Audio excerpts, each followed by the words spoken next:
Good morning. Thank you for joining me for another 5 good minutes with the Word. I'm Barry Bryson, and we're continuing our study of the book of Ecclesiastes, and we're in chapter 7, a passage that has misogynistic overtones. And let's just remember, this is Solomon processing the information, interpreting the data of his grand experiment that he has conducted as he's lived his life with unlimited resources, unlimited power, and the wisdom to process the information that he has gathered. And it has left him bitter. And this experiment is conducted under the sun. So again, let's remind ourselves, in this book, until we get to the very end, in this book, the choice isn't between heaven and hell, but between life and death, and between a life well lived and a life squandered, because life is the greatest gift. And anyway, he has talked about the superiority of wisdom. He's created in us a great deal of humility, personal humility, in these last verses that we talked about the last 2 times we were together. And now he's going to talk about the thing that makes him the most bitter. And I think this is a signature passage that lets us know this is Solomon talking. He talks about 1,000 women, and that's not a random number or a metaphorical number. Solomon had 1,000 women, 700 wives and 300 concubines. I had a little boy in Bible class back in Ohio raise his hand when we were learning about Solomon and VBS, And he said, "How long did it take him to kiss them all goodnight?" Now, that was funny. He's not laughing at anything in this passage, but then again, let's not forget, he chose to do this. And he chose to indulge. He married many pagan wives, indulged their pagan religion, even built them shrines. Built a shrine to the Moabite god Chemosh on what would become the Mount of Olives, the hill opposite the hill where the temple stood.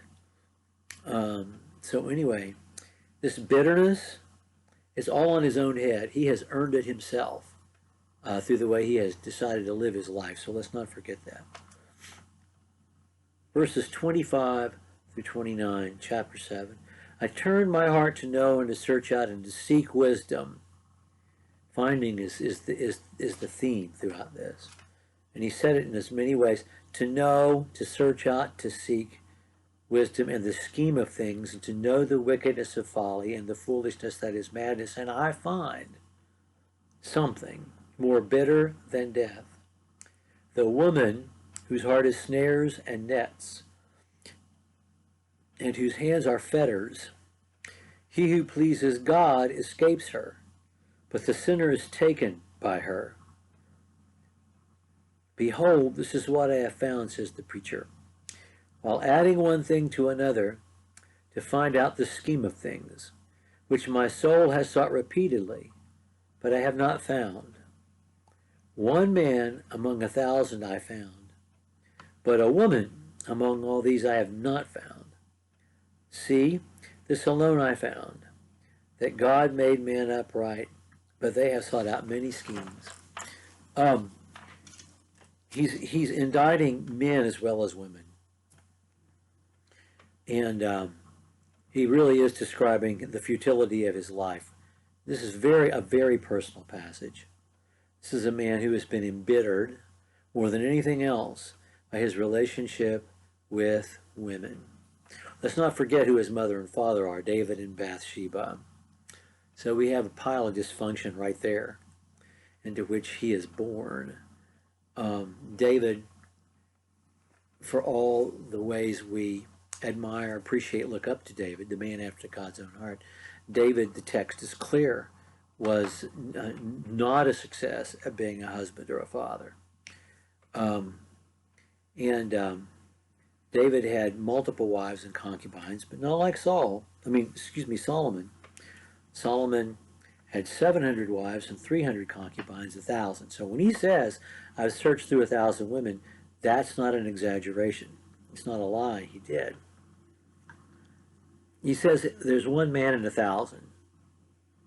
that is redeemable, but not one woman out of 1,000.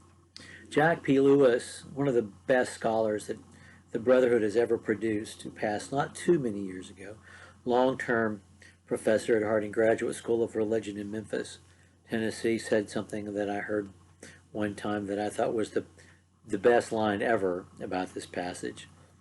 And Jack Lewis was quite dry in his humor, as many extremely intelligent men are, and quite formal in his manners. And so when he said something funny, it was doubly, triply hilarious just because of both those things.